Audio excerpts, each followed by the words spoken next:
At 1:16 a.m. on June 6, 1944, Staff Sergeant Thomas Whitaker sat in the radio compartment of C-47 number 42-92847, 30 miles from the Normandy coast. German flak batteries had just opened fire. The pilot's voice crackled through his headset. They were 3 minutes from the drop zone. 127 paratroopers sat in the cargo bay behind him, packed tight, waiting to jump. Whitaker's job was simple. Monitor the pathfinder signal, confirm the coordinates, tell the pilot when they reached drop zone A. He'd done it 17 times in training. Never missed once. The cockpit was freezing. Whitaker's breath fogged in the thin air at 800 feet. His fingers were numb inside his gloves. The radio console flickered. Green light, yellow light, red light. Each one meant something different. He'd memorized the sequence 2 months ago at the airfield in England. Green meant the Pathfinder beacon was active. Yellow meant they were approaching the drop zone. Red meant jump. But tonight, the lights made no sense. Whitaker stared at his console. The green light blinked twice, then stopped, then blinked 3 times, then nothing. His training manual said the beacon should pulse steady, 1 pulse per second. This wasn't steady. This was chaos. He checked his frequency dial. 38.7 megahertz. Correct. He checked his antenna connection. Secure. He tapped the console. The green light blinked 4 times, paused, then went dark. Behind him, the cargo door was open. Wind howled through the fuselage. The paratroopers sat in 2 rows, hooked to the static line, faces painted black, weapons strapped to their legs. They couldn't hear the radio. They couldn't see the lights. They only knew what Whitaker told the pilot. And right now, Whitaker had no idea what to tell him. The pilot's voice again. Radio, confirm Pathfinder signal. Over. Whitaker hesitated. His mouth was dry. He tasted metal. His manual said if the beacon malfunctioned, report it immediately. Abort the drop. Circle back. Wait for orders. But there were no orders. There was no time. The entire invasion depended on the first wave hitting the drop zones on schedule. If they circled back, they'd run into the second wave. 200 planes in the dark, no lights, no room for error. The flak was getting closer. Orange bursts lit up the sky to the south. Whitaker could see tracers arcing up from the coast. The Germans knew they were coming. Every second they stayed on course brought them closer to the guns. He looked at his console again. The yellow light flickered, then the red light. Then both went dark. According to his training, this meant the beacon was offline, dead. They were flying blind. The pilot's voice, sharper now. Radio, I need confirmation. Are we on course? Whitaker's hand shook on the transmit button. He had 2 choices. Tell the truth, beacon's dead, abort the drop, and watch the entire mission collapse. Or lie. Tell the pilot they were on course. Trust his gut. Trust the lights he couldn't understand. He pressed the button. Pilot, Pathfinder signal is... And then he saw it. On his console, tucked beneath the frequency dial, was a second dial he'd never noticed before. A backup frequency selector. It was set to 38.7 megahertz. But next to it, in tiny stenciled letters, it said, Alt 42.1. Whitaker blinked. His training had never mentioned an alternate frequency. But the lights were still dead on 38.7. He had nothing to lose. He twisted the dial to 42.1. The green light blazed steady. 1 pulse per second. Perfect. The yellow light came on. They were 2 miles from the drop zone. Whitaker grabbed the transmit button. Pilot, confirm Pathfinder signal. Green and steady. We're on course. The pilot didn't hesitate. Copy that. 2 minutes to drop. Whitaker exhaled. His hands stopped shaking. He'd done it. Found the backup frequency. Saved the drop. But what he didn't know was this. The frequency he'd just switched to wasn't the Pathfinder beacon for Drop Zone A. It was the beacon for Drop Zone C, 6 miles south, deep in enemy territory, right into the teeth of the German 91st Infantry Division. and he just told the pilot to keep flying straight toward it. To understand what happened that night, you need to know how the Allies planned to drop 15,000 paratroopers into Normandy in total darkness. The plan depended on something called pathfinders. These were small teams of paratroopers who jumped first, 30 minutes before the main force. Their job was simple: land, set up radio beacons, mark the drop zones with lights, guide the C-47s to the right coordinates. The Pathfinder beacon transmitted on a specific frequency. Each drop zone had its own frequency. Drop zone A was 38.7 MHz. Drop zone B was 40.2. Drop zone C was 42.1. The radio operators on the C-47s had these frequencies written on cards taped to their consoles. They were supposed to tune to the correct frequency, follow the signal, and drop the paratroopers exactly where they needed to be. In training, it worked perfectly. In England, during the rehearsals in April and May, every single drop hit within 200 yards of the target. The Pathfinders set up their beacons. The C-47s followed the signals. The paratroopers landed in neat clusters. Commanders called it the most precise airborne operation in history. But Normandy wasn't England. The first problem was the weather. On June 5th, a storm rolled across the English Channel. Winds hit 35 miles per hour. Cloud cover dropped to 400 feet. General Eisenhower almost canceled the invasion. But the weather forecast said the storm would break just after midnight. A 6-hour window. Enough time to launch the Armada. Enough time to drop the paratroopers. The decision was made. The invasion was on. The second problem was German flak. Allied intelligence had identified 42 anti-aircraft batteries along the Normandy coast. They were wrong. There were 87. When the C-47s crossed the coastline at 1 a.m., the sky erupted. Tracer fire lit up the darkness. Shells exploded at 800 feet. Pilots broke formation. They climbed. They dove. They banked hard left and right, anything to avoid the flak. Within 10 minutes, the tight V formations they'd practiced for months scattered across 50 square miles of French countryside. The third problem was the Pathfinders themselves. Of the 18 Pathfinder teams that jumped at 12:30 a.m., only 6 landed near their drop zones. The rest were blown off course by the wind. Some landed in flooded fields and drowned. Some landed in German positions and were killed or captured before they could set up their beacons. Some landed so far from their drop zones that their signals never reached the incoming C-47s. By 1 a.m., chaos was complete. Radio operators on the C-47s searched for Pathfinder signals. Some found nothing. Some found signals so weak they couldn't track them. Some found multiple signals on the same frequency and had no idea which one was real. The pilots had 3 choices: follow a weak signal and hope it was correct, drop the paratroopers blind and hope they landed somewhere useful, or abort the drop and circle back, wasting fuel and time.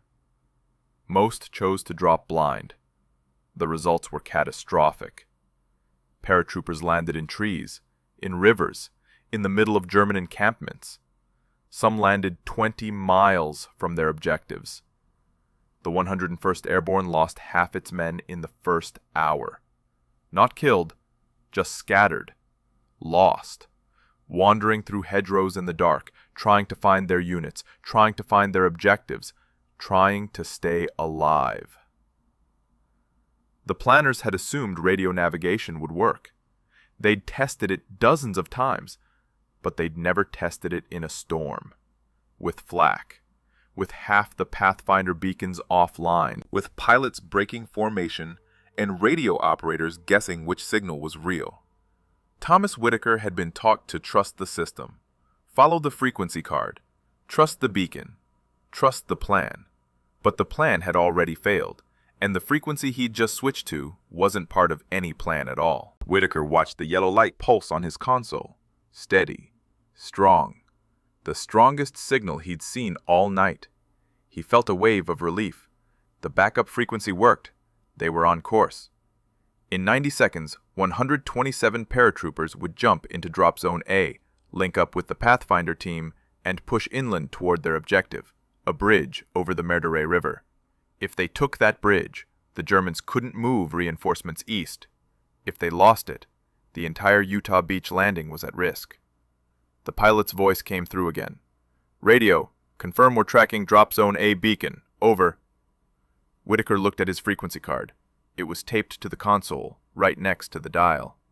Drop Zone A was listed as 38.7 megahertz, but 38.7 had been dead, dark, useless. The only working signal was 42.1. Whitaker assumed it was the alternate frequency, a backup the Pathfinder switched to when the primary failed. It made sense. The Army always had backups. He pressed the transmit button. "Pilot, affirmative. Tracking Drop Zone A. Signal is green." What Whitaker didn't know was this. His frequency card was wrong. Not completely wrong, just incomplete. The card listed the primary frequencies for each drop zone, but it didn't list the alternates. Those were in a separate document, distributed to pilots and navigators 2 days before the invasion. Radio operators weren't given that document. They didn't need it. Their job was to monitor the primary frequency. If it failed, they reported it. Someone else made the decision to switch.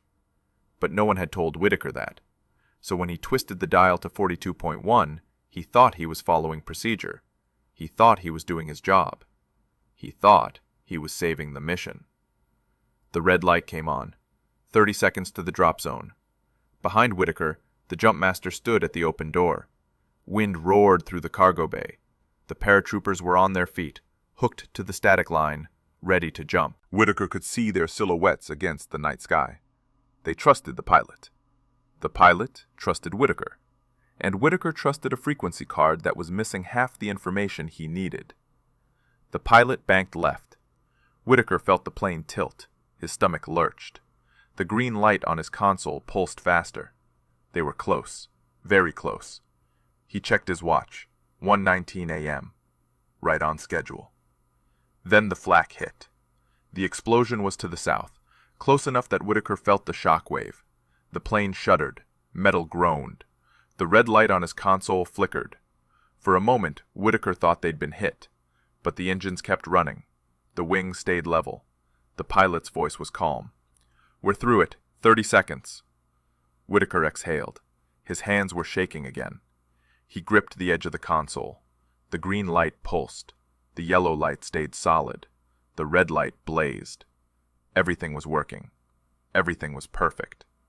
Except the beacon they were following was 6 miles south of where they thought it was. Drop Zone C was supposed to receive the 501st Parachute Infantry Regiment. A different unit. A different objective. But the 501st's Pathfinder team had landed in a flooded field. 3 men drowned. 2 were captured. Only 1 survived.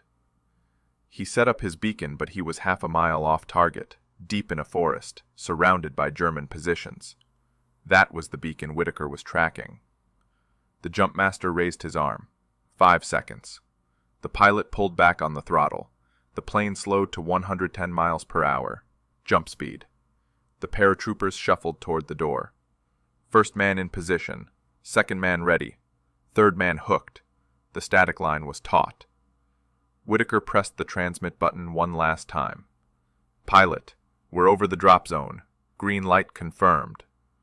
The jumpmaster slapped the first man on the shoulder, and 127 paratroopers jumped into the wrong drop zone. What made this crisis worse was that no one on the plane knew. The first paratrooper out the door was Private First Class Daniel Kowalski. He counted to 4, felt the static line jerk, felt his parachute deploy. Then he was falling through darkness. Wind screamed past his helmet. Tracer fire arced across the sky to his left. He couldn't see the ground. Couldn't see the other paratroopers. Couldn't see anything except the black shape of the C-47 banking away above him.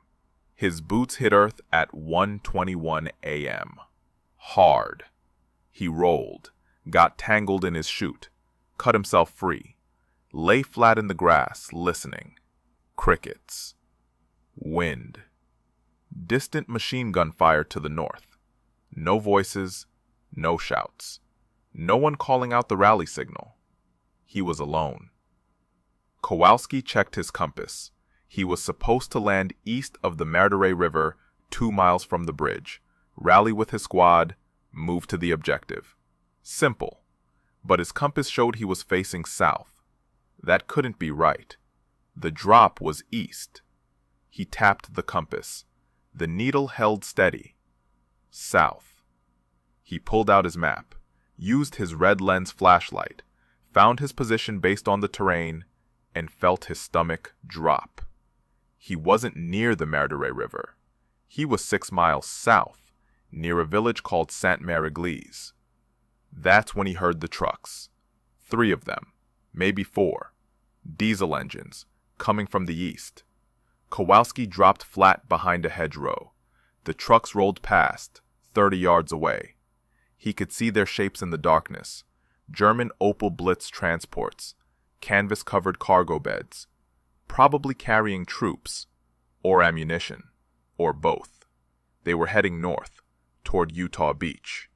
Kowalski stayed flat, counted 30 seconds after the trucks passed, then crawled west, toward where he thought the rest of his unit might be.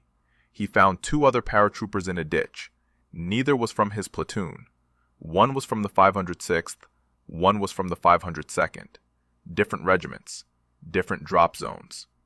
"Where the hell are we?" the 506th trooper asked. "South of where we're supposed to be," Kowalski said. "Maybe 6 miles." Jesus Christ! They heard more trucks, coming from the south this time. The 3 paratroopers pressed into the ditch. Kowalski counted 5 trucks, all heading north, all German, all moving fast. That's when he understood. They'd landed on a main supply route. The road from Sainte-Mère-Église to the coast was the main German artery for moving reinforcements to the beaches. Every German unit south of Normandy had to use this road to reach the invasion zone. And right now, in the middle of the night, the Germans were rushing everything they had north. Trucks, half-tracks, motorcycles, maybe even tanks. If they kept moving, the beaches would be slaughtered. Kowalski looked at the other 2 paratroopers. "We need to stop them." "Stop them? There's 3 of us." "I know. And about 1,000 of them." "I know." But then more paratroopers appeared. 4 from the 501st, 3 from the 502nd, 2 from the 506th. All scattered. All lost. All landing in the wrong place. Within 20 minutes, Kowalski had 19 men, none of them from the same unit. None of them supposed to be here. But they were here, on the road, with the trucks. One of the paratroopers, a sergeant from the 501st, had a bazooka. Another had a satchel charge. A third had a Bangalore torpedo. They weren't supposed to use them on the road. Their objective was the bridge. But the bridge was 6 miles north, and the Germans were here. Now. The sergeant looked at Kowalski. "What do you think?" Kowalski watched another truck roll past. He could hear more engines in the distance, dozens of them, maybe hundreds. Every second they waited, more German troops moved toward the beaches. More firepower, more reinforcements. He made the decision. We hit them. What happened next wasn't in any training manual, because no one had planned for paratroopers to land on a supply route. No one had planned for scattered units to link up in enemy territory. And no one had planned for 19 men to take on an entire German convoy, with nothing but a bazooka and desperation. But that's exactly what they did. The ambush wasn't complicated. Kowalski positioned his men in 2 groups, 9 on the north side of the road, 10 on the south. The bazooka team took position behind a stone wall 30 yards from the road. Good angle, clear shot. The rest spread out in the hedgerows with rifles and grenades. Their orders were simple. Wait for the bazooka to fire, then hit everything that moved. Kowalski checked his watch. 1:47 a.m. He could hear more trucks coming. The rumble of engines echoed across the fields. He counted 4, maybe 5, moving slow, no headlights. The Germans were trying to stay invisible. The lead truck appeared around the bend, a German Opel Blitz, canvas top, probably carrying 20 soldiers. It rolled past the stone wall at 15 miles per hour.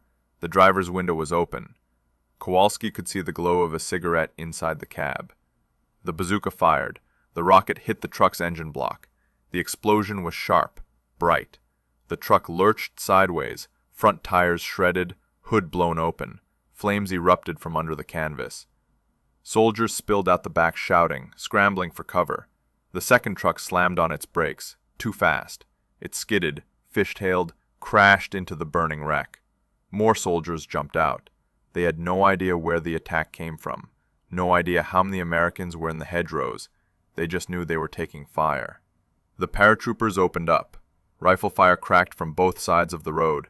Tracer rounds lit up the darkness. Shell casings clinked against stones. The air smelled like cordite and burning rubber. The Germans scattered. Some ran north, some ran south, some dove into the ditches and fired blindly into the hedgerows. The third truck tried to reverse. Its driver threw it into gear, wheels spinning, but a paratrooper with a satchel charge sprinted from the hedgerow and threw the explosive under the chassis. He dove flat. The charge detonated. The truck lifted 6 inches off the ground. Frame cracked, fuel tank ruptured. It didn't explode, it just stopped. Dead in the road. The fourth truck turned around. The driver gunned the engine, trying to escape south, back toward Sainte-Mère-Église. But the Bangalore torpedo team was already in position. They'd crawled across the road during the confusion, planted the explosive in the ditch, and retreated. When the truck passed, they detonated it. The blast flipped the truck onto its side. Soldiers trapped inside screamed. Some crawled out. Some didn't. The entire ambush lasted 4 minutes. When the firing stopped, Kowalski counted the damage. 4 trucks destroyed, 2 more damaged. Approximately 60 German soldiers killed, wounded, or scattered. 0 American casualties. The paratroopers melted back into the hedgerows before German reinforcements arrived. But here's why it worked. The Germans weren't expecting contact. They thought they were behind their own lines. They thought the Americans were still over the beaches, still in their landing craft, still hours away from Normandy. The idea that paratroopers could be this far inland, this close to their supply routes, was impossible. So when the bazooka fired, they panicked. They didn't form a defensive line. They didn't coordinate their return fire. They just scattered. The paratroopers had stumbled into something the planners never anticipated. By landing in the wrong place, they'd landed in the perfect place, right on the main German supply route, where every truck, every half-track, every motorcycle had to pass. And because no one expected them there, they had total surprise. Kowalski didn't know it yet, but his 19-man unit had just discovered the most effective tactic of D-Day. Small groups, ambush positions, hit and run. Disrupt the enemy's rear. Make them think the invasion was everywhere. By 2:15 a.m., 3 more scattered paratrooper groups had found the road. By 3 a.m., there were 7 groups. By dawn, there were 23. All lost. All supposed to be somewhere else. All hitting German convoys with bazookas and satchel charges and whatever they could carry. The German command sent urgent messages to division headquarters. American paratroopers behind the lines.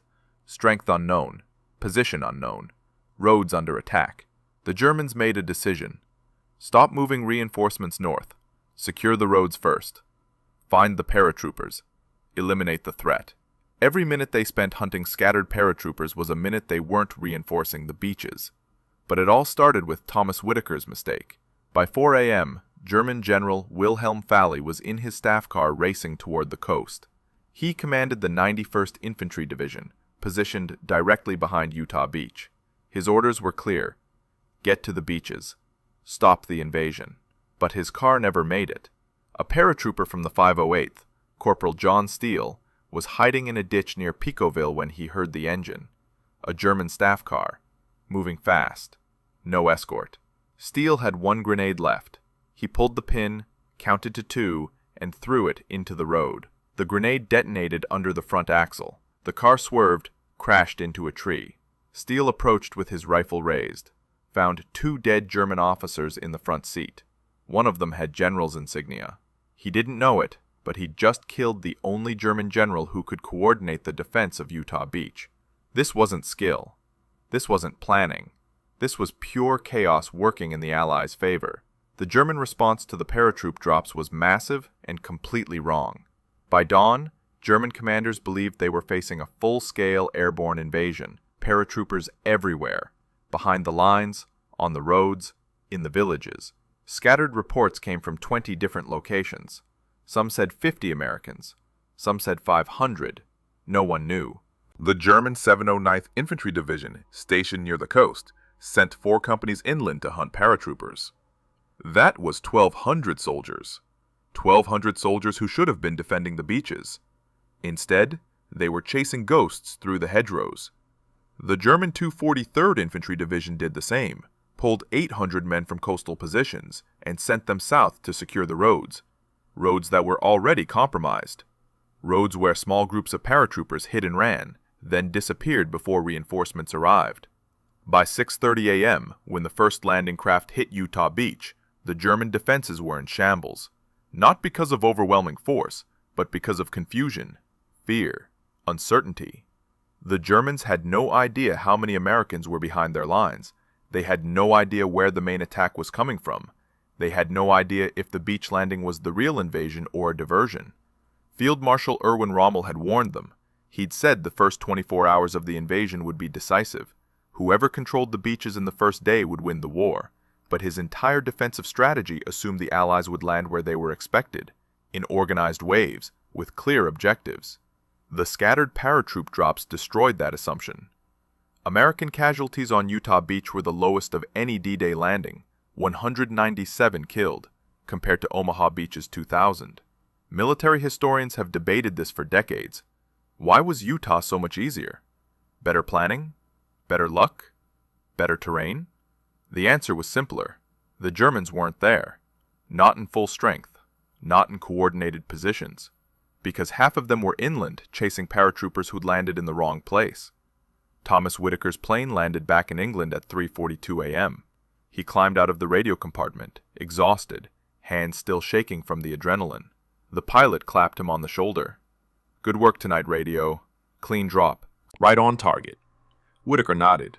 Didn't say anything. He'd done his job. Followed the beacon. Got the paratroopers to the drop zone. Mission accomplished. He went to the debriefing tent, filled out his report. Frequency 42.1. Green signal. Strong and steady. Dropped on schedule. The intelligence officer barely looked at the report. He was processing 200 similar reports. Pilots and radio operators all saying the same thing. Dropped on target. Mission successful. But 3 days later, when the after-action reports came in from Normandy, someone noticed something strange. The 502nd Parachute Infantry Regiment was supposed to drop at Drop Zone A, but they'd landed at Drop Zone C, 6 miles south, along with parts of the 501st, 506th, and 508th, 127 men from Whitaker's plane, plus 600 more from other planes in the formation, all landing in the wrong place, all following the same beacon, all tuned to frequency 42.1. The intelligence officer pulled Whitaker's report and realized what had happened. The investigation took 6 weeks. Intelligence officers interviewed pilots, radio operators, navigators. They studied frequency logs. They mapped where paratroopers actually landed versus where they were supposed to land. They cross-referenced beacon signals with pathfinder positions. The pattern was clear. 17 C-47s in the first wave had tuned to frequency 42.1 instead of 38.7. 17 planes carrying 723 paratroopers, all landing at Drop Zone C, all landing in the wrong place. And the reason was identical in every case. The primary frequency was dead or weak. The radio operators searched for alternatives, found 42.1, assumed it was the backup. But the investigators found something else, something unexpected. Those 723 paratroopers who landed in the wrong place had disrupted German operations more effectively than any unit that landed in the right place. The ambushes along the supply routes, the attacks on convoys, the killing of General Falley, the confusion that pulled German reserves away from the beaches. All of it came from paratroopers who were supposed to be somewhere else. A colonel from the 82nd Airborne wrote in his report, "The accidental drops near Sainte-Mère-Église created chaos in the German rear that no planned operation could have achieved. Small groups of paratroopers acting independently convinced the Germans they were facing a much larger force. This forced the enemy to commit reserves to internal security rather than beach defense." Another report from British intelligence analyzed German radio intercepts from June 6th. Between 2 a.m. and 6 a.m., German units sent over 200 urgent messages about paratroopers behind the lines, messages requesting reinforcements, messages reporting attacks on roads, messages saying the situation was out of control. Every message meant German commanders were looking inland, not at the beaches. The math was simple. The 723 paratroopers who landed in the wrong place tied down over 4,000 German troops, a ratio of nearly 6 to 1. Those 4,000 German soldiers should have been defending Utah Beach. Instead, they were hunting scattered paratroopers in the dark. American casualties at Utah Beach were 197 killed. Projected casualties, based on pre-invasion estimates, were 3,000. The difference was 2,800 lives saved.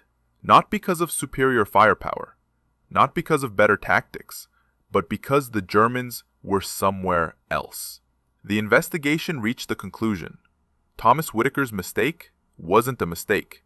It was the luckiest accident of the invasion. But the Army couldn't admit that publicly. If they admitted a radio operator had tuned to the wrong frequency and accidentally saved thousands of lives, it would undermine confidence in the entire operation. It would suggest the invasion succeeded because of luck, not planning. And that was unacceptable. So they buried the report, classified it, filed it away, and told the radio operators nothing. Whitaker returned to his unit in July. No one mentioned the frequency. No one asked about the drop. He assumed everything had gone according to plan. His commander shook his hand, said he'd done good work, and assigned him to another mission. Whitaker flew 12 more combat drops. France, Holland, Germany. Every time, he followed the frequency card. Every time, he trusted the beacon. Every time, he did exactly what he was trained to do. He never knew that the one time he didn't follow the rules, he saved more lives than all the other times combined. The truth stayed classified for 32 years. In 1976, a military historian named Colonel Samuel Morrison was researching airborne operations for a book on D-Day. He had full access to the archives, classified documents, after-action reports, intelligence assessments. He found the investigation file about frequency 42.1, read the reports, traced the paratroopers, mapped their actions, and realized the scope of what had happened. Morrison tracked down Thomas Whitaker. He was living in Pennsylvania, married, 3 children, working as a radio technician for a television station in Pittsburgh. He'd left the Army in 1946 with an honorable discharge, a Bronze Star for his service in Holland, and no idea that his first combat mission had been anything other than routine. Morrison called him, asked if they could meet. Whitaker said yes. They sat in Whitaker's living room on a Saturday afternoon in October. Morrison brought the file, spread the documents on the coffee table, explained what the investigation had found, showed him the maps, the casualty figures, the German intercepts, the timeline of how the accidental drop had cascaded into chaos that saved thousands of lives. Whitaker sat in silence. His hands rested on his knees. He stared at the documents. Finally, he spoke. "I thought I'd followed the procedure. I thought 42.1 was the backup." "It wasn't," Morrison said. "It was Drop Zone C's primary frequency. You sent those paratroopers 6 miles off target, and that saved them. It saved more than them. It changed the entire invasion." Whitaker looked out the window. His grandchildren were playing in the yard. He'd never told them much about the war, never thought there was much to tell. He'd been a radio operator, sat in a plane, turned dials, did his job. Nothing heroic, nothing worth remembering. Morrison closed the file. The Army never told you because they didn't want to admit the invasion succeeded partly because of luck. But it wasn't just luck. You made a decision under pressure. You found a working frequency when the primary failed. You kept the mission going. That took initiative. I was just trying not to screw up. You didn't screw up. You adapted. Whitaker didn't see it that way. For 32 years, he'd assumed D-Day went according to plan. Smooth, professional, exactly as trained. Learning that it was chaos, that his actions had consequences he never imagined, didn't make him feel like a hero. It made him feel small, like a man who'd stumbled into history by accident and walked away without knowing. But Morrison understood something Whitaker didn't. War isn't won by perfect plans. It's won by people who make decisions in the moment, who adapt when things go wrong, who do their best with incomplete information and keep moving forward. The 723 paratroopers who landed at Drop Zone C didn't know they were in the wrong place. They just fought. The Germans who chased them through the hedgerows didn't know it was a mistake. They just responded to the threat. And Thomas Whitaker, sitting in a freezing radio compartment at 1:16 a.m. on June 6, 1944, didn't know his decision would save thousands of lives. He just twisted a dial and hoped it would work. That's the reality of D-Day. Not the clean narrative in the history books, not the orchestrated precision of the official reports, but the chaos, the mistakes, the accidents that became advantages, the ordinary people who made impossible decisions and never knew the full consequences. Thomas Whitaker died in 1989. He was 68 years old. His obituary in the Pittsburgh Post-Gazette mentioned his service in World War II. Radio operator, 82nd Airborne, Bronze Star recipient. It didn't mention Frequency 42.1. It didn't mention the Paratroopers. It didn't mention the roads near Sainte-Mère-Église, or the confusion that saved Utah Beach. But his family knew. Morrison had told them the story, and at the funeral, one of Whitaker's grandsons stood up and said this: "My grandfather never talked much about the war. He said he just did his job. But I learned that sometimes doing your job in the middle of chaos is the most heroic thing you can do." The classified file was declassified in 1994. You can read it now. It's in the National Archives. File number RG407, Box 24088, 37 pages. Maps, radio logs, casualty figures, all documenting how one radio operator's decision on a freezing night over Normandy changed the course of the largest invasion in history.